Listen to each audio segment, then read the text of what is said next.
जैसा कि आप लोग कल जानते हैं कि वास्तविक संख्या रियल नंबर हम लोग पढ़ेंगे के बारे में आज हम उसका प्रश्नावली पढ़ेंगे। प्रश्नावली 1 का एस। पहला सवाल दिया है निम्नलिखित संख्याओं का एचसीएफ ज्ञात करने के लिए यूक्लिड एल्गोरिथम का प्रयोग कीजिए। इसका मतलब है जैसे भाग विधि से करना रहता है, जैसे हम करके एक दिखा दे रहे हैं आप लोग को। भाग विधि से एचसीएफ निकालना रहेगा।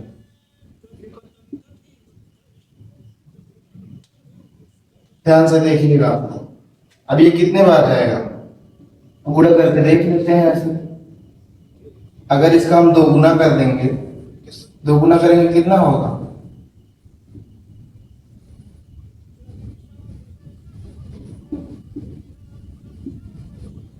270 हो जाएगा। 225 से ज्यादा हो जाएगा, मतलब कितना होगा? 1 बार जाएगा।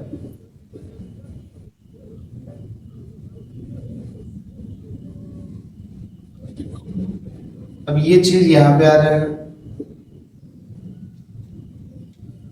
9 में।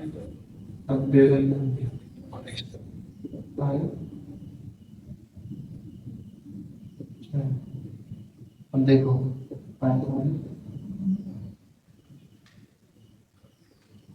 इसका आंसर कितना है?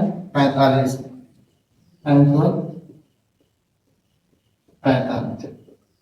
ये 2 सवाल दिए गए हैं। ये 2 सवाल आप लोगों के लिए है, करके बताइएगा। इसके आगे अभी हम बताएंगे कुछ देर, इसका अगला बताएंगे। ठीक है, धन्यवाद। हेलो दोस्तों, जीनियस कोचिंग क्लासेस में आपका स्वागत है। कल हम लोगों ने पढ़ा था पहला प्रश्न, क्लास 10 का पहला प्रश्न। पहला प्रश्न के ही तरह 6 तक प्रश्न है। आप लोग उसी टाइप से सब सवाल है, कर लीजिएगा। हम 7वां सवाल बताएंगे आज। दर्शाइए कि कोई भी धनात्मक विषम पूर्णांक क्या है? दर्शाइए कि कोई भी धनात्मक विषम पूर्णांक 6q+1, 6q+3, 6q+5 के रूप का होता है, जहां q कोई पूर्णांक है। अब देखो हल इसका कैसे करेंगे। जैसे मान लीजिए n कोई धनात्मक विषम पूर्णांक है। क्या है? धनात्मक विषम पूर्णांक है। यूक्लिड विभाजन प्रमेय के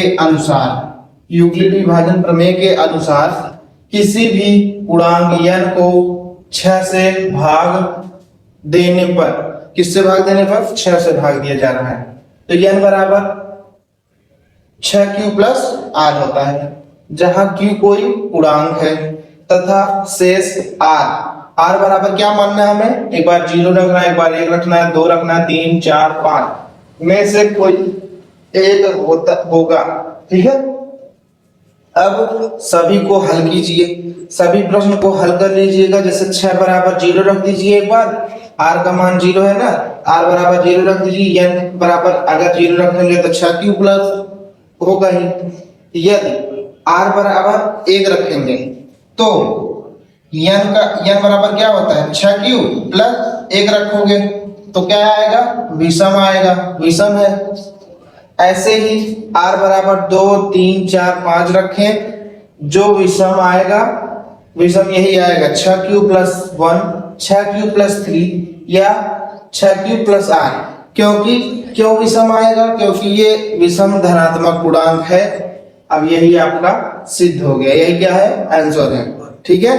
और अब इसका 8वां सवाल इसके आगे वाले वीडियो में आपके पास पहुंच जाएगा। ठीक है, आज के लिए बस इतना ही। धन्यवाद।